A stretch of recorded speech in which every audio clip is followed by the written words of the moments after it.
Mathieu, tu peux me raconter l'anecdote de ton dernier film? Ce que tu viens de nous raconter là? Ah, non, mais voilà René, parce que pour moi c'est René, parce que c'est une image de mon enfance. René, je l'ai connu par mes parents. En fait, il était locataire du 92 rue Brocard, où je suis né.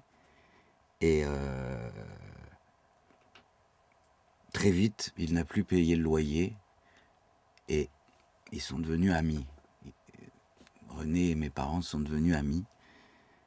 Et je me souviens très bien de René qui vivait à l'époque avec Jean-Paul. Il y avait un petit singe, il y avait le cerisier. C'est vraiment des images fortes. Et puis vers 12-13 ans, comme ça, pendant les vacances, une fois mes parents, enfin plusieurs fois, mais ils m'ont envoyé tout seul chez René, en Alsace, à Schenswiller. Ouais. Et donc, à un moment, pendant ces vacances, évidemment, René me dit, bon, ben, faut que tu écrives à tes parents. Donc, je commence à écrire une carte postale très très con. Cher papa, chère maman, il fait très beau, je suis très content, je dors très bien. Conneries comme ça. Et René passe, il voit ça, mais vraiment, il m'engueule. C'est quoi cette merde? C'est quoi ces conneries? T'as pas le droit d'écrire cette merde, je sais pas, raconte ce que t'as vu. Et raconte-leur quelque chose, je sais pas, tiens, écris ce que t'as vu aujourd'hui, et puis je reviens dans un quart d'heure. Puis j'avais commencé une liste du genre, je sais pas, une grive, des haricots verts sur plan, une femme avec une cravate, beaucoup de sapins, un truc comme ça.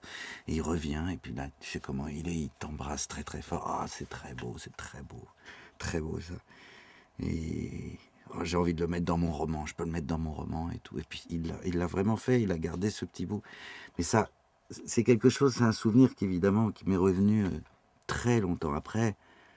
Je dirais il y a 5 ans, où je me demandais pourquoi je fais des films et tout.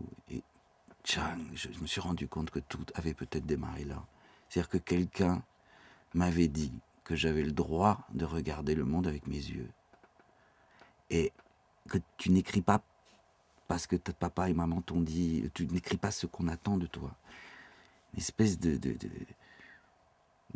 vertige de la liberté, tout d'un coup, qui te tombe dessus. Et c'est en regardant Honky Tonk Man de Clint Eastwood que je pensais à Uncle Red, et je me dis, la transmission de la guitare, qui est douce, on ne se rend pas compte en fait de ce qu'on transmet ou de qui nous transmet des choses. Et là c'était vraiment ça, c'était vraiment mon Honky Tonk, mon Uncle Red à moi, quoi. Il m'a transmis ça. Et alors tu l'as remis dans ton prochain scénario? Et c'est vrai, oui, c'est une scène du coup où il y a un enfant qui doit écrire une carte postale à sa mère. Mais là c'est une jeune stripteaseuse qui lui apprend, qui lui dit, une américaine, qui lui dit mais c'est quoi cette merde, t'as pas le droit d'écrire ça, écris ce que t'as vu. Et l'épilogue sera en effet l'enfant qui doit écrire une lettre à son père du coup. Et on le voit juste acheter une carte postale, acheter un timbre au tabac, et puis regarder autour de lui, et la pointe du stylo qui touche la carte. Alors peut-être il va écrire quelque chose avec ses propres yeux. Et alors René, dans ce scénario-là, c'est qui? René, il est tout le temps là, mais là il n'y a pas un personnage particulier, mais je pense que René, dans le scénario qui maintenant est devenu Joachim, ça a été un mélange de plein de gens, de Paolo Branco, enfin bon. Oui, c'est cette manière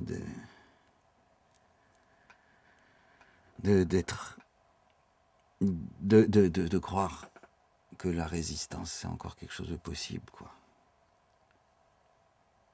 Je suis sûr que pour moi René c'est ça. Alors après, est-ce que résister c'est rester, ou est-ce que c'est partir, ou est-ce que c'est... Mais c'est cette manière de... Et tu m'avais dit la première fois qu'on s'est rencontrés, je me rappelle, tu m'avais dit que tu aurais aimé mettre Eni dans chacun de tes films comme personnage. Mais il a joué dans Mange ta soupe. Je lui ai donné le rôle qui est à l'inverse de sa fonction, puisqu'il joue un rédacteur en chef du Monde qui vire ma mère, donc ça me faisait assez rire. Euh, mais ouais, je pense que je le vois bien là dans le prochain, comme c'est une tournée de stripteaseuses dans des clubs, dans une tournée des ports comme ça en France. Je pense qu'il fera un des directeurs de club. Je le vois bien être un directeur de club. Voilà, au milieu de plein de producteurs, au milieu de Paolo Branco. En fait, comme si j'avais envie de mettre dans ces rôles-là les gens qu'on comptait dans ma vie, ouais. Et il y avait un film aussi, celui que tu avais fait à Trieste, où il y avait... Tu lui avais demandé, non? À Trieste, non, je l'avais pas demandé. Parce qu'il parlait... non, il y a pas, René, il n'est pas dedans, dans celui-là. Parce que c'est son parcours, ça, quand il vient en France, il vient toujours en bateau, il prend pas l'avion. Et ouais. Il vient par On s'est vu à Trieste. Ouais. Il était passé sur le tournage parce qu'il prenait le bateau. Ah ouais. Il y a les bateaux qui partent pour la Grèce, partent des fois de Trieste. Ça, tu l'avais pas mis dans le film. Le film s'y prêtait pas. Le stade de Wimbledon, c'est une adaptation de roman. J'aurais pu. Pourquoi j'y ai pas pensé? Je réfléchis au personnage que joue Paul-Jean Franceschini. Est-ce que c'était pas parce qu'il parlait pas italien? Je sais pas. Non, et qu'est-ce qu'il représente pour toi dans le monde d'aujourd'hui?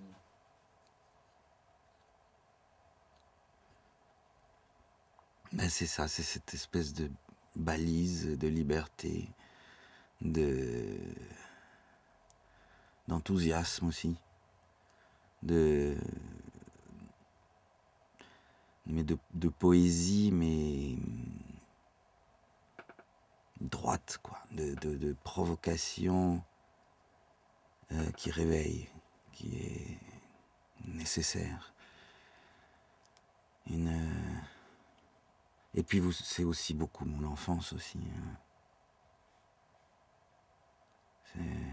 C'est un mélange, pour moi, ça a toujours été la sagesse. C'est ça qui est étrange. En plus, je trouve que physiquement, il est devenu un sage, enfin, quelque chose de l'image. Et une sagesse provocatrice. En fait, une sagesse non éteinte, quoi. Ouais. Et son existence même, du coup, aujourd'hui, devient une sorte de provocation, parce que, d'une certaine manière, il a quand même été repoussé, c'est-à-dire que ce type d'existence est quand même compliqué à mener sur... Il a été un peu... Le rouleau compresseur l'a un peu mis sur les bords, non? Je pense pas. Ça, c'est une impression physique, hein, c'est géographique uniquement. Ouais, non, je pense qu'il est là où il a envie d'être. Je pense qu'il a fait le tour du monde parisien. Il aurait pu être squatté éternellement. Ce petit jeu-là, il est rapide, René, il comprend vite. Hein. Donc il a très vite fait le tour et il passe à autre chose. Et il est là où il a envie d'être. Il sera toujours là où il a envie d'être. Personne l'a exclu. Il s'est lui-même créé sa liberté, quoi. Non. Je suis pas inquiet pour lui. Ouais. Et il écrit beaucoup de toute façon, même si c'est sous forme de lettres, même si c'est sous forme de... Des dizaines, des centaines de manuscrits qui sont en attente, quoi. Et en même temps, il n'y a pas d'éditeur ou quasi, où c'est trop compliqué à chaque fois, alors que... René, c'était... Quand René arrivait dans la maison, avec la tension que représente toujours une famille, tout d'un coup, voilà, c'était pour les enfants, c'était l'oncle qui amène la joie, l'aventure, l'imprévu, et puis cette voix, cet accent que j'aimais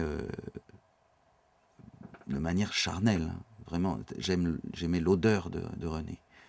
C'était quelque chose de très très très charnel, la voix, l'accent, le rire. Et tout d'un coup, je voyais mes parents heureux. C'est quelqu'un qui rend les autres heureux aussi, qui les met en vie, qui les fout dans des zones que malheureusement la vie quotidienne nous oblige à fermer, quoi. les sort de la force de l'habitude. C'est marrant, c'est un espèce de Thomas Bernhard chaleureux, quoi. Du Sud. Dans la méchanceté. Et puis tout de suite, il dit une saloperie, puis il y a ce rire qui éclate, quoi. Voilà. Et vous vous êtes vu récemment avec... Ça fait un moment que je ne l'ai pas vu. Je travaille trop, justement. Je fais des choses qui sont peut-être pas...